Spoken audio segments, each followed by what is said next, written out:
Back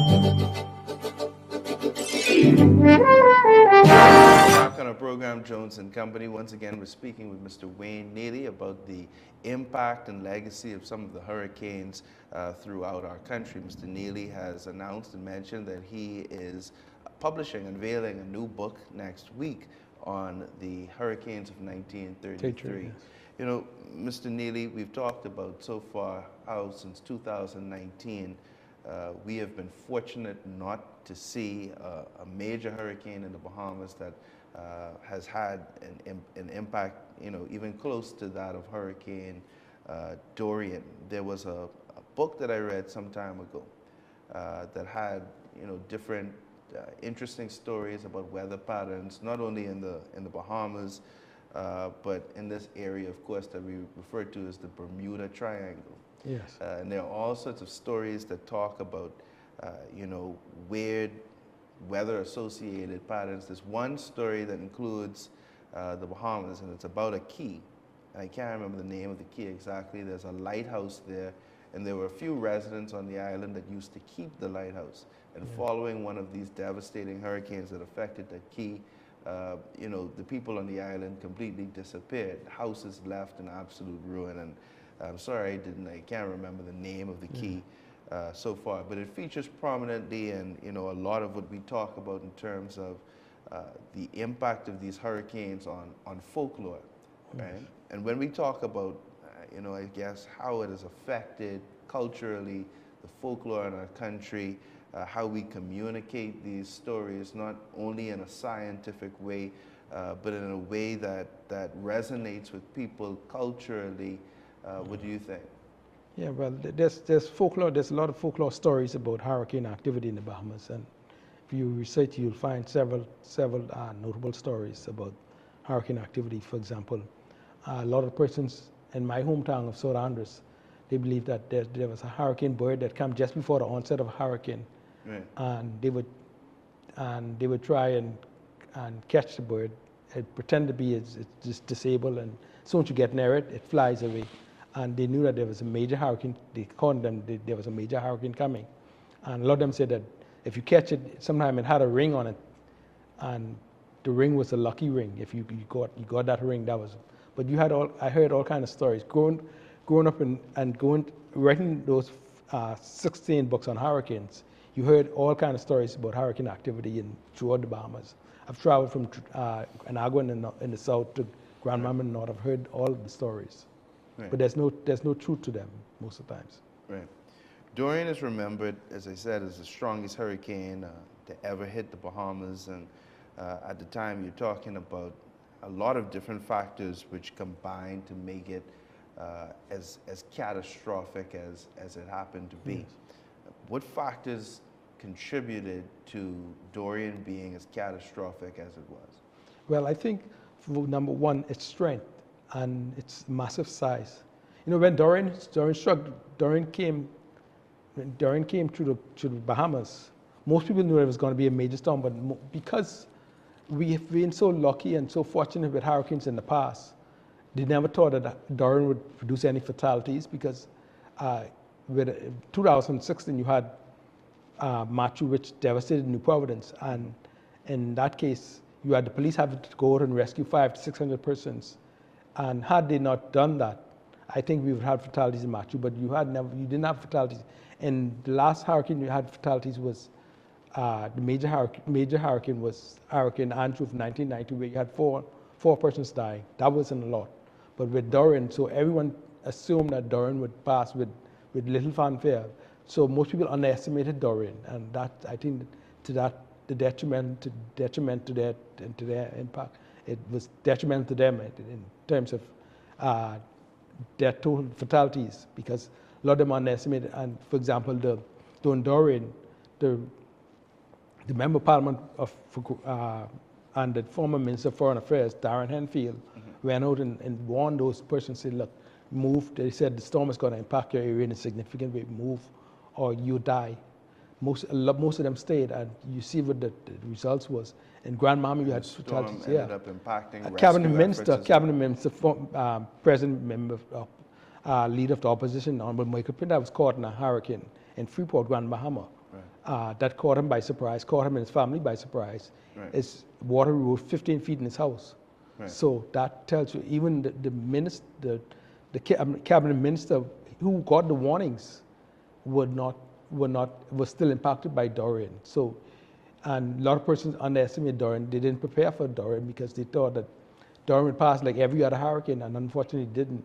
Now the good thing about that is that now that you have a template storm, you now see what a Category 5 hurricane is capable of doing to the Bahamas. You now people I think will now take hurricanes more seriously now. The good thing is that we haven't had a major hurricane since Dorian. We've been fortunate.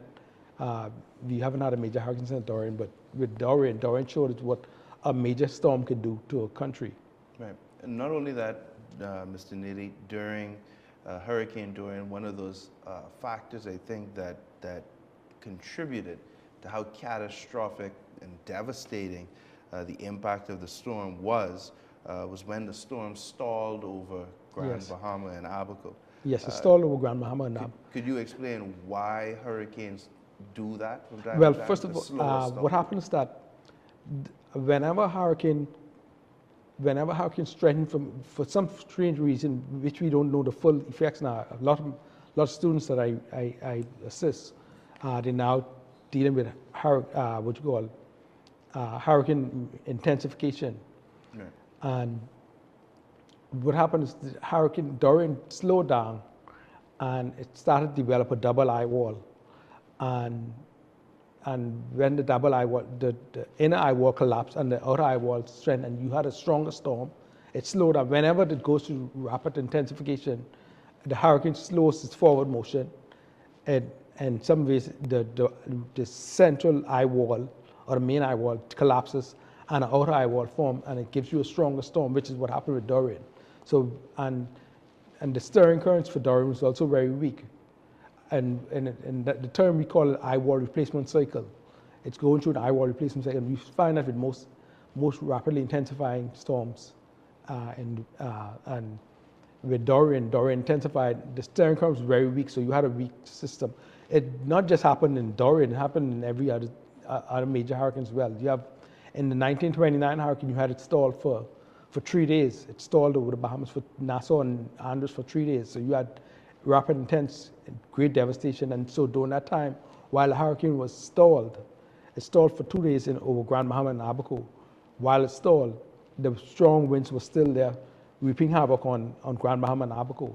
So that's what happened with Dorian. And you had it went through the eye wall replacement cycle, and once that inner eye wall collapsed and the outer eye wall, you got a stronger storm and a much more intense storm.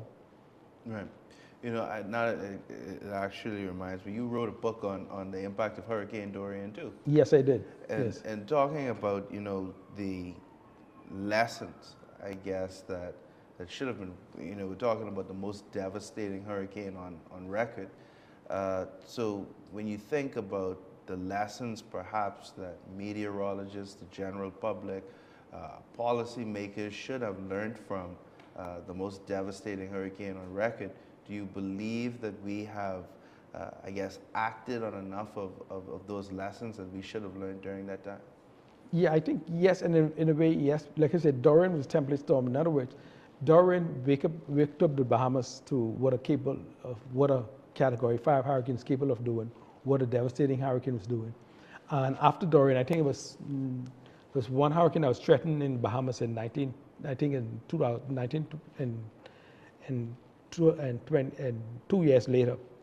And they said it would impact New Providence. Mm-hmm. And within 2 days, everyone rushed to the food stores, everyone went to the gas station, and I remember passing the gas station while going to work. You had a long line of about 50 to 100 cars waiting to get gas. That's before the hurricane. Now with Dorian, that didn't take place. And other storms, that didn't take place in a significant way. Nowadays, you have them fueling their cars before the storm. You have them going to the food stores in droves now before the storm. You have them getting their hurricane activity. Nowadays, you have a lot more persons, not only in terms of insurance. I speak to the insurance industry all the time. And what they're saying now, they're seeing more persons insuring their homes now because they now see what hurricanes are capable of doing to to their homes or their businesses and their whatever their businesses and what have you. And so now you have more people taking out hurricane insurance now, and that in a way that's a good thing because they're now preparing for storms in a more significant way. Because Hurricane Dorian cost the Bahamas $3.4 billion, and to this day we still recovering from that. I'm sure that the government's now still paying for that, and governments in the future will still be paying for that probably in the next 10, 15 years. And that's the impact that Dorian had in 2019. That's one storm. So imagine you have another storm, and Matthew was $600 million in 2016 on the Prairie Christie, on the Prairie Christie. You had Irma of 2017 on the Hubert Menace. So you had all those storms impacting these governments and impacting the economy of the Bahamas in a significant way. So nowadays, you now have to prepare for those storms. Now you have governments now preparing. Now they're now taking hurricanes more seriously. When I first started in the Department of Meteorology, I remember the directives they would ask for this or they would ask for that, and most times they never got it. And they asked for a Doppler radar, never got it. They asked for a different equipment, weather equipment to increase hurricane forecasting, right. the accuracy of hurricane forecasting. And nowadays, every single government under both the PLP and the FNM now taking hurricanes seriously now. If the Department of Meteorology asks for a certain instrument or certain product that needs to be done, from my experience, they've listened to the director, the then directors, and they've granted those wishes now. Whereas when I started 30 years ago, that wasn't the case. Right, and in terms of our as you mentioned, the government is taking it more seriously. You have a whole ministerial portfolio yes. allocated. You have Neiman revamped now into a much bigger organization now. Right. So in terms of what Hurricane Dorian has done to the collective memory of Bahamians as it relates to hurricanes and the need to be prepared, you can say that we've acted on that. But the biggest issue I think that has contributed to that was the tremendous loss of life, yes. primarily in Abaco, to which we still, I think, don't yes. have concrete numbers in terms of how many people persons died. Yeah, the official is 74, I think 63 in Abaco and 11 in Bahama, but most of the persons I spoke to said it's definitely much higher than that. In terms of if we had to guess, that's the official total. If we had to guess, I yes. mean, what are we talking? Do you think in the hundreds or the thousands? Well, I don't know. No one knows. They just said it's much higher than 74 persons. Right. In terms of the efforts after that, of course, in dealing with persons who lost their lives yes. and efforts that were made to funeralize them, in terms of how we handled that following Hurricane Dorian, do you think lessons should have been learned there? Yeah, I think they have. I think in that case they have. From 2000, I do a hurricane show every year with another organization, and from 2013, 2014, I've been talking about mandatory evacuation laws, because I've seen the impact that, for example, in 2005, during Hurricane Wilma, the member of parliament at the time, Honorable Ruby Wilson, went to several homes and told them to evacuate because they said that in Grand Bahama, they said that the storm will pass over that area and impact that region in a significant way. So the Met officials advised you to move out of this area into a higher land because this area is low-lying and it's prone to flooding. Many of them stayed, and they stayed, and unfortunately, one person died in that storm. Matario Pintad and 8 Mile Rock died because they stayed in a low-lying home during the storm. Nowadays, you now have people now taking hurricane warnings more seriously. Back then, they didn't consider that important. Nowadays, they're seeing the impact of those, and the death toll from Dorian. You now see more people responding more positively to movement in the moving out of the area. And when they had mandatory evacuation laws, they didn't move. Now, when Dorian came along, those persons didn't move either. But because of that, you had a significant death toll. You had 74 persons dying in that storm. And you had to have a coroner's court. You had to send police officers down looking for the bodies. You had to have a coroner's court costing millions of dollars. When in simple truth, all you had to do was advised them to move and have mandatory evacuation laws.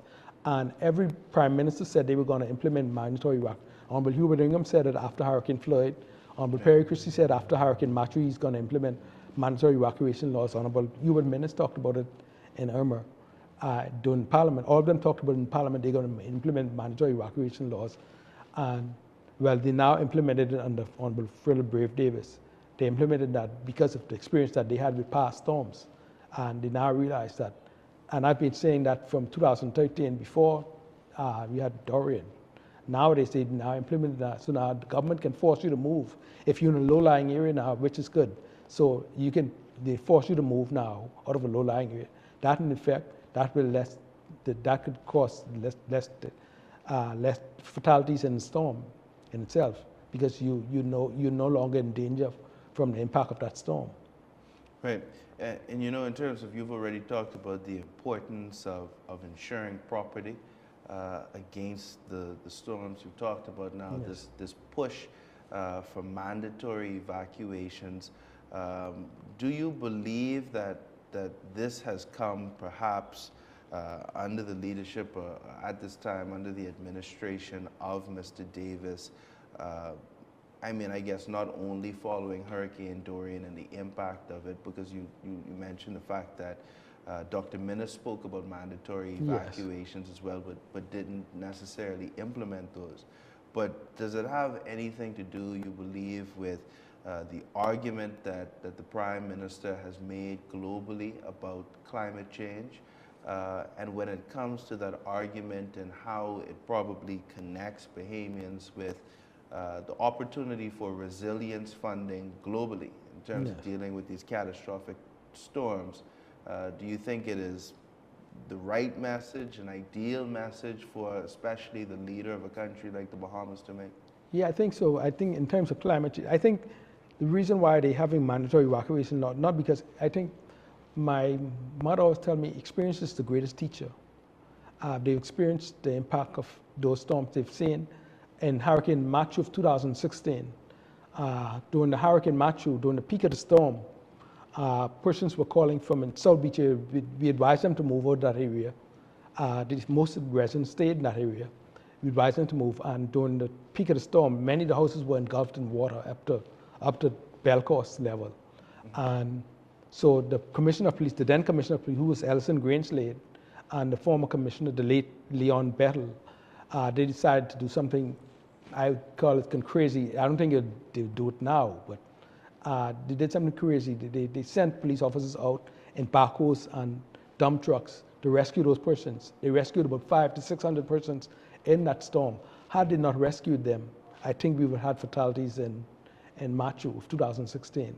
Matthew would have been the Dorian, but just that we've been fortunate, and we've been blessed that we haven't had a fatality thanks to up until Dorian. Now Dorian was a storm by itself, a monster by itself. So Dorian taught us a lot of lessons, and those storms in the past taught us a lot of lessons as well. Wilma of 2005, Francis and Jane of 2004, Francis, Jane and Wilma of 2004 and 2005 taught us a significant lesson for Grand Bahama. Nowadays, whenever people in Grand Bahama hear a storm, it's a different mentality than a person in Nassau or a person in Ragged Island or a person in Agua or someone. It's a different mentality when people here in Grand Bahama hear about hurricanes. Right. Because they experience the storm. So now you have experience now. And normal Philip Brave Days now have that experience now to talk about the impact that it has on the country of the Bahamas. So he takes that message to the world, and that's what the job of our Prime Minister, the then Prime Minister, and even the Honorable Hubert Minnis took it to the world as well, to the impact of hurricanes on the Bahamas. And as you can see, they're not getting, the hurricanes are not, they're getting more intense and more frequent now. So that message is more important now than ever before. Right. You know, Mr. Neely, it's, I think, a lot of your work in terms of cataloging the history of these storms that plays a large role in us raising awareness to what we in the Bahamas and other small island developing states have to go through with these storms. In terms of the argument that the Prime Minister is making in one such forum, international forum. He said that without the help or the assistance of the rest of the world, that we in the Bahamas could become climate refugees. And we sort of looked at or thought about a hypothetical situation in which we could have a 1933 year in which all of, or similarly, in which all of the islands of the Bahamas could be affected. In terms of how the global environment responds to our plea and our cry, which, as you mentioned, for people who have stared in the face of some of these devastations, particularly in Grand Bahama, do you think that they are the argument that we are making, that the Prime Minister is making on behalf of our nation, that it's resonating globally? I think in some ways yes, and in some ways no. I think the problem that you have now is that you have a problem with climate change that's impacting every country. It's resonating, but it's just that every country have their own issues today when it comes to climate change, and it's not just the Bahamas. It's other islands in the Caribbean. They're reporting severe drought. First, we have severe drought as well. We also have flooding in low-lying areas. And nowadays, you have flooding. And the problem is that with severe flooding, they had to go to international bodies to borrow money to mitigate the flooding caused by these storms, and even just afternoon thunderstorms. Those things costing in the millions of dollars. And you're talking about climate refugees. We already climate refugees. But Human Menace in 2017 during Hurricane Irma had to evacuate all of Ragged Island because he feared if that hurricane went over Ragged Island, that would cause fatalities. And so he moved the residents out of that area and moved them to the capital. That's what you call climate refugee in itself. We already experiencing that now. We're just going to experience it in a greater way in the future with future hurricanes, I think.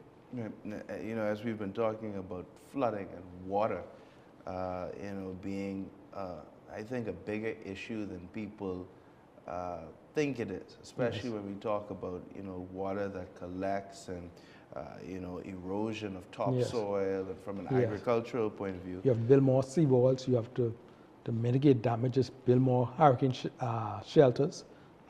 That's what's happening now. Right. The community of Pinewood, which historically has been one of flood-prone area. Right, one of those areas that's been more flood-prone, it has been announced that I think there is a proposal for $100 million infrastructural project to mitigate a lot of that flooding in Pinewood.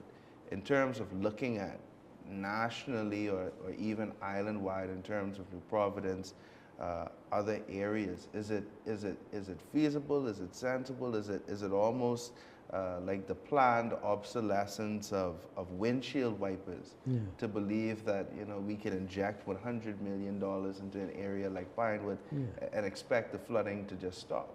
No, I think the problem is, mind you, that mitigating flooding has been done in the former governments. But Hubert Ingham, when he first came to power, he did something that was very good. He called the U.S. Army Corps of Engineers in, and they looked at Pinewood, Elizabeth Estates. I remember when I first came to New Providence, in Elizabeth Estate area, that flooded just like Pinewood. And that area flooded, and he brought engineers, and they did dig trenches, and all of Elizabeth Estates now, they don't have a major flooding with Elizabeth Estates anymore. I think they need to try that technology into Pinewood now. Whether it will work, I don't know. I'm not an engineer, so I wouldn't know too much about that. But I know that it was done for Elizabeth Estates, and that worked. So I don't know why they didn't try that same technology with Pinewood. Right. But of course, it's going to cost millions of dollars. Problem is, where the government have to find that money, and they prioritize in terms of priority, what priority they put that as, and whether that would work. I don't know. Right. And lastly, Mr. Neely, I want to talk about, of course, an issue that I mentioned just a moment ago in talking about. Now, how many publications have you made on hurricanes? 17, 16. My 17th book will be out next week. Right. So your 17th book will be out next week. Looking at your legacy as not only a meteorologist, but a hurricane historian at this point. What is it in terms of, I guess, your greatest hope in terms of what your legacy will be in compiling all of this information? Well, when I started writing books on hurricanes, the first book I wrote, as I interviewed persons, and as I interviewed persons, they asked me, why am I writing a book on hurricanes? Nowadays, people don't ask me that no more. They now see the impact of hurricanes. I wrote my first book in 2004. I did the research from 2000 to 2004. And most persons ask me, why are you writing a book on hurricanes? And at the time I wrote a book on the 1929 hurricane. I said, why are you writing a book on 1929? That won't sell. Nowadays, it's different. My book is the #1 selling book in the local bookstores. And they're now taking hurricanes seriously now. And they're now teaching into schools. About 4 or 5 years ago, they used my books as research for the BJC and BJCSE levels. And each student had to find a particular island and the impact that a hurricane had on that particular island. And they had to do that for their BJCSE and their BJCs. And they're now considering it important to know about hurricanes. And I'm happy that I play a minor, if not a major role in helping with that research. Right. And you're absolutely right. You know, I have quite a few copies of some of your different books, and they fall into almost a canon of their own now, yes, in terms of hurricane history, and not only the Bahamas, but they're applicable to the entire Atlantic. Yeah, my book is the #1 selling book for the book company that I write with now. And when I first started, it was difficulty trying to get them to publish it. Right. Nowadays, it's totally different. They call me every day to publish a book. Right. So it's different story now. Right. Well, Mr. Neely, we've come to the end of our program, but thank you once again for joining us, for giving us such an informative program on the history and impact of Bahamian hurricanes. My pleasure. Thank you, sir. Okay. Ladies and gentlemen, thank you for tuning in to our program, Jones and Company, this evening, this special program and presentation on hurricanes. Have a good night.